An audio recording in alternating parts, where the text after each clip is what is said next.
unique status of non-native speakers in the United States legal system. The special needs and challenges of non-native speakers have always been problems in need of multifaceted solutions, and this is especially true today.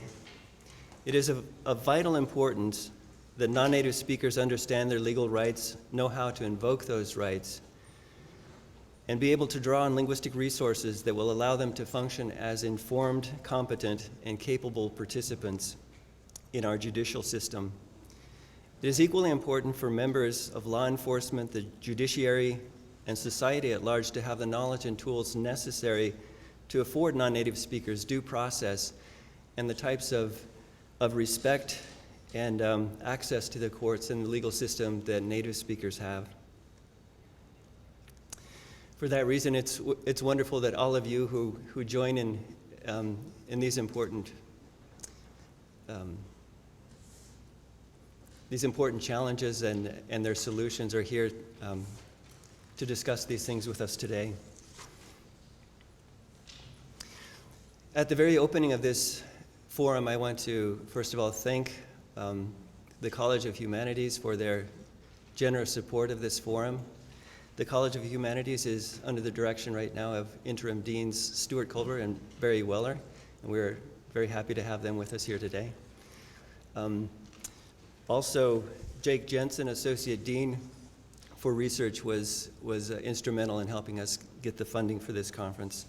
I also want to thank other members of the Dean's staff, including Lexi Kite, Caitlin Harris, and Rebecca Torkelson for their valuable help and a lot of help in putting this conference together and putting the website together and all of the promotional materials and helping me contact our guests of honor today. I also want to thank the Tanner Humanities Center under the direction of Robert Goldberg for their support of this forum as well.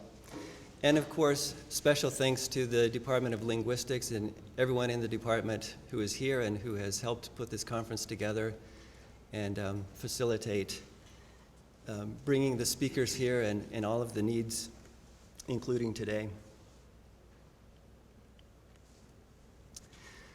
Some of the people who were invited to this conference really wanted to come, but their schedules didn't allow them to do so. They have nevertheless sent their greetings. Greetings come from Governor Gary Herbert, Governor of the state of Utah, Congresswoman Mia Love, who has sent a representative in her place, Congressman Chris Stewart, whose representative will be arriving in about 2 hours, University of Utah President Ruth Watkins, Chief of Police for the University of Utah, Dale Brophy, Utah Islamic Center Imam Shuaib, and Roger Shai, who is recognized by many people as being the father of forensic linguistics in the United States. Special greetings also from Diana Edis, who is a forensic linguist in Australia and is one of the foremost forensic linguists also. She was one of the writers of letters of support for this forum. Greetings also from Jim Fitzgerald, retired FBI special agent who has worked on a number of high-profile cases that required forensic linguistic analysis, including the Unabomber case. He really wanted to come, but unfortunately wasn't available, but is eager to come in the future, so it's important that we have additional events like this in the future.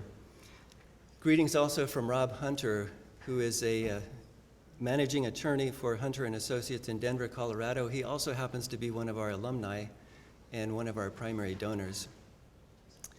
Greetings also from Stephen Savinsky, another one of our graduates, who is the Assistant Attorney General for the state of Virginia, and from Gerald T. Snow, former chairman of Tax and Estate Planning for Ray Quinney and Nebuchadnezzar here in Salt Lake City.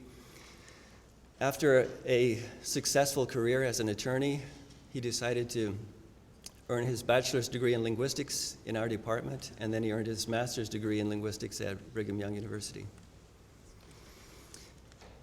Our guests of honor today are seated in the first 2 rows, and I'll ask them to stand one by one as their names are called.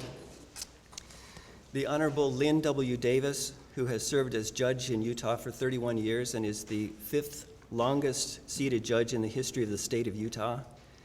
He is the recipient of the Utah State Bar Distinguished Service Award and several other judicial awards, and has been a passionate advocate for equal access to the courts for limited English proficiency individuals, and has published and lectured across the country on this subject. He was also part of the team that created the Code of Responsibility for Court Interpreters that has been adopted by every state in the United States. And one of his published articles is also now mandatory reading for every new judge in the country. Judge Davis, wonderful to have you here. Thank you. Our next guest of honor is Salt Lake County District Attorney Sim Gill, who has been a champion on issues of therapeutic justice, criminal prosecution, and alternatives to prosecution. He is also a champion of the humanities and was awarded the Department of Communications Distinguished Service Award just last year.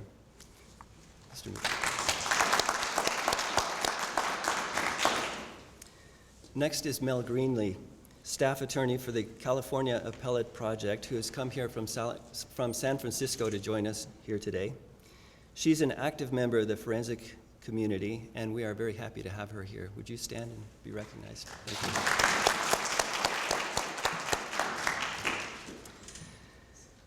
Next, Salt Lake American Executive Director Ghulam Hasnain, who teaches Urdu to the Utah National Guard and has served as a Utah State Court-approved Urdu and Hindi interpreter for the past 8 years. Thank you for being here.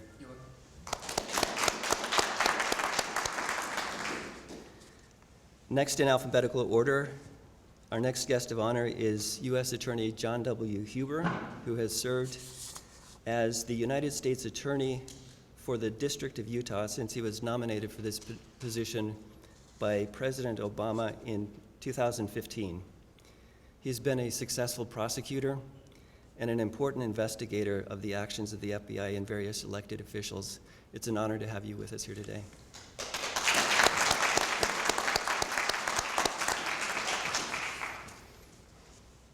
Next is Neil H. Olson, a valued alumnus of our department who has researched endangered languages and is perhaps best described as an ethnographic linguist. He is also a former city planner for both Salt Lake City and Park City. Would you stand to be recognized?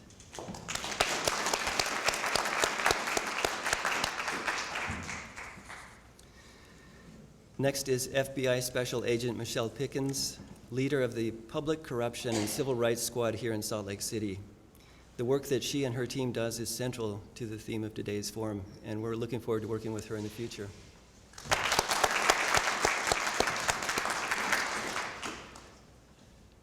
Next, Emily Sharp-Rains earned her bachelor's degree in our department before going on to earn a law degree here at the University of Utah. She served for several years as a successful attorney in Washington State and has more recently returned to Salt Lake City and is now an assistant professor at Westminster College while also serving as a chair of one of the sections of the Utah State Bar.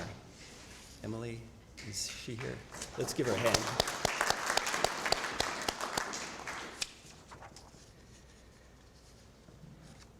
We're also pleased to have with us Josh Sharman, Deputy Chief of the Salt Lake City Police Department, another extremely important partner in the work that we are trying to accomplish today and whom we hope to work with in the future as well.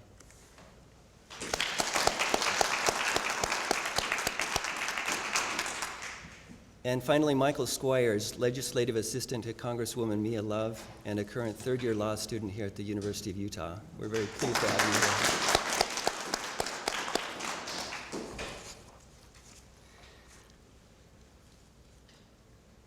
As I've indicated already, several of our department's alumni now hold law degrees. That might be surprising. They earned a degree in linguistics and then went on to get a degree in law and become attorneys. But it turns out they've told us that linguistics has been central to their careers. For example, 3 months ago, Stephen Savinsky told me that language permeates the law. After all, we rely on oral testimony to make our case in court, and we make decisions based on written and oral argument. He continued, "My honors linguistics thesis was on John Austin's Speech Act theory and internet culture, and every day I think about how what we say and do impacts the world in very real legal and has very real legal consequences. My purpose in giving special attention to our alumni who now have law degrees is threefold. First, to honor their remarkable achievements. Second, to highlight the important connection between language and the law. And third, to demonstrate to current and future students that a combination of language and the law is indeed a viable career path and a very valuable one. Before I conclude my opening remarks, I also want to draw attention to some of the notable faculty at the University of Utah whose work is of special relevance to today's topic. Professor Danielle Endres is the chair of the Department of Communication. She wasn't able to be with us here today, but she was instrumental in helping us move this forum forward from an idea to a reality. Next, Dr. Mariana DiPaolo, Associate Professor of Anthropology and Adjunct Faculty Member in the Department of Linguistics, has been working in the area of forensic linguistics for many years.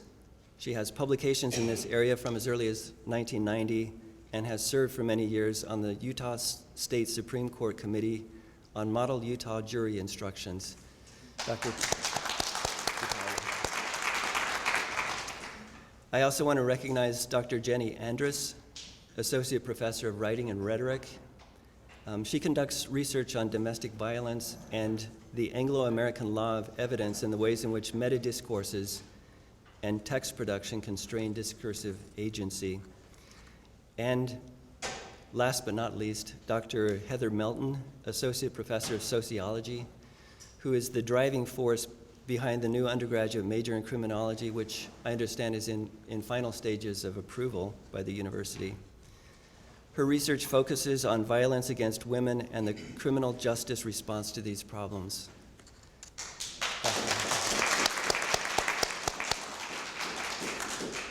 I want to thank you all for being here. It's a true honor to have you here. So the main reason we're all here, of course, is to listen to our speakers. And I unfortunately don't have time to introduce them right now, but each of them will be introduced just before they speak. The speakers today include some of the most sought-after forensic linguists in the country. Several of them have served as expert witnesses in multiple court cases, including those involving non-native speakers of English. They've come here today to share their experiences and their depth of understanding regarding the nature of the problems that I mentioned a few moments ago, and also to share their insights into how these problems might best be addressed. Each of the speakers will be introduced just before their own presentations, as I mentioned before. And so what I will do now is briefly introduce the person who will be introducing our keynote speaker. This is Dr. Aneta Pavlenko. And let me get my notes out here. Dr. Pavlenko grew up in Ukraine and later immigrated to the United States, where she earned her doctorate in general linguistics at Cornell University. While she was in graduate school, she supported herself and her son by working as a caseworker and a medical and court interpreter for the Refugee Assistance Program in Ithaca, New York. Her dissertation dealt with eyewitness memory in bilinguals. From 1998 to 2016, she was a professor of applied linguistics at Temple University in Philadelphia. And in 2014 and 2015, she served as president of the American Association for Applied Linguistics. Her research examines the relationship between multilingualism, cognition, and emotions, including in forensic contexts. She's lectured widely around the world and has authored more than 100 articles and 10 books. The most recent of which is The Bilingual Mind and What It Tells Us About Language and Thought. She has also testified in court as an expert in forensic linguistics and has co-authored, along with some of the other invited speakers today, the Guidelines for Communicating Rights to Non-Native Speakers of English. And copies of those guidelines are available. I think they're on a table just outside of this auditorium if you'd like to get those. Will you please join me in welcoming Dr. Aneta Pavlenko?